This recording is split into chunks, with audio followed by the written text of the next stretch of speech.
अगर आप फेसबुक पर देख रहे हैं तो लाइक करें, कमेंट करें, शेयर करें और यूट्यूब पर हैं तो सब्सक्राइब ज़रूर करें और बेल आइकन दबाएं। नमस्कार, आप देख रहे हैं सरकार से सरोकार।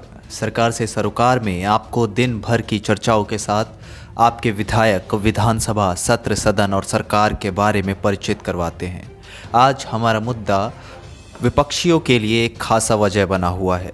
जिस विषय पर आज आपको रूबरू करवाऊंगा वो विषय हरियाणा की राजनीति में इस समय भौचाल मचाकर बैठा है।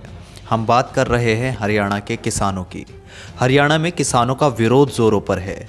आप सभी जानते होंगे कि क्यों, जिसकी वजह से किसानों ने सूबे के उप मुख्यमंत्री के घर के बाहर धरना भी दिया था।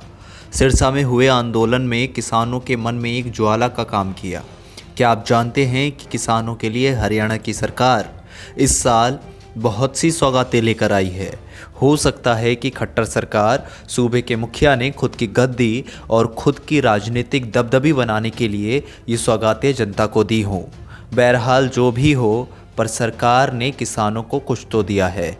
तो जाइए देखते हैं किस तरह से सरकार किसानों को लुभाने में लगी है, क्योंकि बदनाम सरकार, बेहाल प्रशासन, यही हाल हरियाणा का। अब बता दें कि सरकार ने इस बार अल्प बजट पेश किया था। प्राकृतिक खेती का मूल्यांकन गुजरात के राज्यपाल व हरियाणा के गुरुकुल के संचालक आचार्य देवव्रत का दिया हुआ है, जिस पर सरकार ने कदम उठाना शुरू कर दिया। कृषि की किसान कल्याण से जुड़ी गतिविधियों के लिए सरकार ने कुल 6,048 करोड़ रुपए का बजट रखा। ये 2019 से 20 के बजट से 5,230 करोड़ रुपए की तुलना में 23.92% ज़्यादा है। इसमें कृषि क्षेत्र के लिए 3,364.90 करोड़ रुपए, वहीं पशुपालन के लिए 1,157.41 करोड़, बागवानी के लिए 492 करोड़ रुपए दिए गए। और इस पर सरकार ने इस बार मत्स्य पालन को भी अहम वर्चस्व दिया है। आपको बता दें, मत्स्य पालन के लिए 122.42 करोड़ रुपए शामिल किए गए। किसानों की आय को दोगुना करने के लिए मत्स्य पालन को बढ़ावा दिया जाएगा। सरकार ने वर्ष 2020 से 21 में 55,000 एकड़ में मत्स्य पालन का लक्ष्य निर्धारित किया है। लक्ष्य खट्टर सरकार का निर्धारण ये शुरू से इनकी पैरवी करता आया है। सरकार निर्धारित बहुत कुछ करती है पर कर कुछ नहीं पाती। यही पहचान हरियाणा की मनोहर मनमोहक सरकार की है। चलिए छोड़ते हैं, आगे बात करते हैं। आखिर कृषि क्षेत्र में क्या वो मुख्य चीज़ें हैं जिससे किसानों को वास्तव में धरातल पर फ़ायदा हो सकता है। तो आपको बता दें, फसल बीमा योजना किसानों के लिए अब स्वैच्छिक होगा, यानी वो अपने इच्छा के अनुसार इन सभी योजनाओं का लाभ उठा सकते हैं। सीधे तौर पर किसानों को इसका लाभ मिलेगा। 2020 से 21 किसान कृषि कल्याण विभाग के सभी खंड कार्यालय में फसल बीमा योजना के अंतर्गत बीमा कंपनियों के लिए ज़्यादा ज़रूरतमंद चीज़ें रखी गई हैं, जिसमें बीमा कंपनी के प्रतिनिधि हर खंड कार्यालय में उपलब्ध होंगे। यानी अब किसानों के लिए लोन लेना और देना दोनों बहुत आसान हो चुका है। फसल की बीमा के लिए ज़्यादा जद्दोजहद करने की अब किसानों को ज़रूरत नहीं। वहीं प्रधानमंत्री फसल बीमा योजना को भविष्य में ट्रस्ट मॉडल की रूपरेखा में चलाने का सरकार विचार कर रही है। इससे आपको क्या मिलेगा, तो बता दें कि मुख्यमंत्री परिवार समृद्धि योजना के तहत सरकार फसल बीमा प्रीमियम का भुगतान करने का प्रावधान देगी। सैंपल हेल्थ कार्ड में मेरी फसल मेरा ब्यौरा का पोर्टल जोड़ा जाएगा। इससे किसान की फसल का सारा डाटा सरकार के पास होगा। इससे सरकार आपके द्वारा की गई खरीद और बिक्री का लेखा जोखा रखेगी। 11 लाख एकड़ भूमि लवणीय व जलभराव की समस्या में प्रभावित 2020-21 में 1 लाख एकड़ भूमि को सुधारने का भी लक्ष्य रखा गया।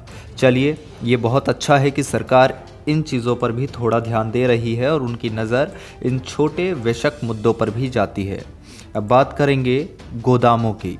आड़ती तो परेशान हैं, किसान भी परेशान हैं, पर सरकार ने इसमें भी थोड़ा बहुत प्रयोग किया है।